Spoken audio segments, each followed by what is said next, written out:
नमस्कार सर्वांच्या आपल्या यूट्यूबच्या चॅनलवरती व तसेच दत्त जयंतीच्या सर्वांना हार्दिक हार्दिक शुभेच्छा। सकाळी उठून घरातले पारसेपणा दूर करण्यासाठी सर्वात प्रथम झाडून घेतलं। आहोंनी इकडे सूर्यदेवाला पाणी करत आपल्या दिवसाची सुरुवात केली।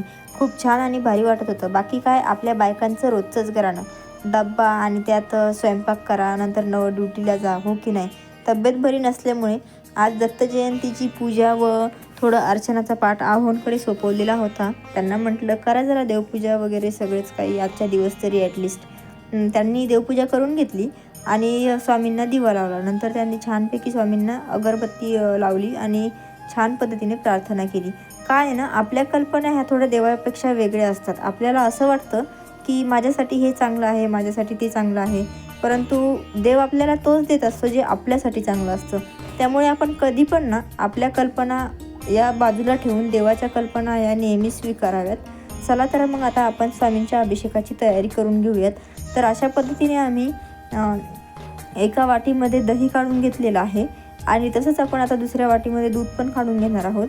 दही, दूध आणि मध या याचा वापर आपण अभिषेकामध्ये नक्की करावा, कारण तुम्हाला सर्वांना माहीत आहे स्वामींना अभिषेक खूप प्रिय आहे। सुरुवात करूया तर मग आता अभिषेकाला।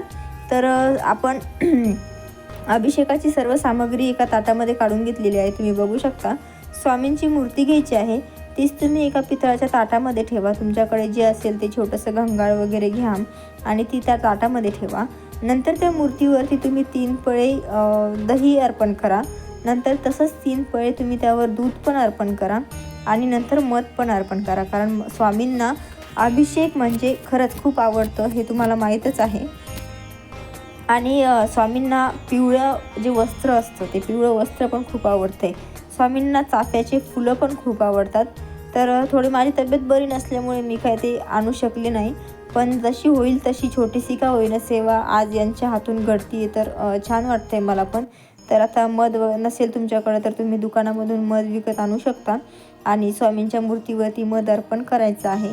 मध शांततेचं प्रतीक आहे असं मानलं जाते आणि अशा पद्धतीने तुम्ही छानपैकी अभिषेक करून घ्या, कारण आज दत्त जयंती आहे आणि दत्त जयंतीचे जागोजागी कार्यक्रम वगैरे लावलेले आहेत। कुठे कुठे तर कीर्तनं वगैरे खूप काही लावल्या गेलेलं आहे, तुम्हाला माहीत आहे। तर अभिषेक करत असताना तुम्हाला श्री स्वामी समर्थ, श्री स्वामी समर्थ या नामाचा कंटिन्यू जप करायचा आहे आणि तोंडामध्ये आपल्या नेहमी स्वामी समर्थ यांचं नामस्मरण सुरू ठेवायचं आहे। नंतर तुम्ही ती मूर्ती स्वच्छ पाण्याने धुवून घ्या, एकदम व्यवस्थित पद्धतीने धुवून घ्यायची आहे आणि तीच मूर्ती खाली ठेवून त्याला तुम्हाला आता हळदी कुंकू अर्पण करायचं आहे। तुम्ही येथे अष्टगंधाचा वापर करू शकता, पण माझ्याकडे नसल्यामुळे मी तर हळदी कुंकाचाच वापर करते आहे। तर आज गुरुचरित्राचं पारायण बहुतांश जणांनी केलेलं आहे आणि तुम्ही पण करा।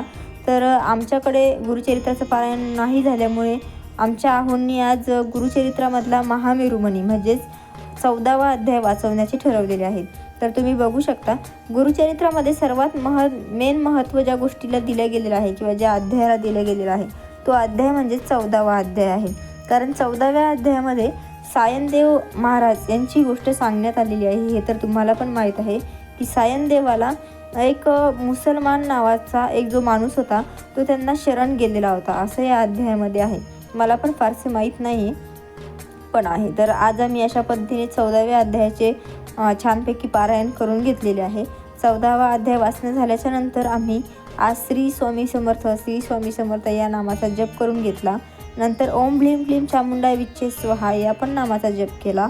ओम श्री शनी शैनेश्वराय नामाचा जप करून घेतला व तसेच ओम श्री शिवाय नमस्तुते या नामाचा पण जप केला आणि आहोंनी ड्युटीला जाण्याचे ठरवले। तुम्हाला जो लोगो स्क्रीनवर दिसत आहे तो आपल्या चॅनलचा न्यू लोगो आहे, जो की मी आज दत्त जयंतीनिमित्त तुमच्या सर्वांच्या समोर दाखवत आहे। इथून पुढच्या प्रत्येक व्हिडिओमध्ये हा लोगो तुम्हाला दिसणार आहे। चला तर मग सर्वांनाच श्री स्वामी समर्थ।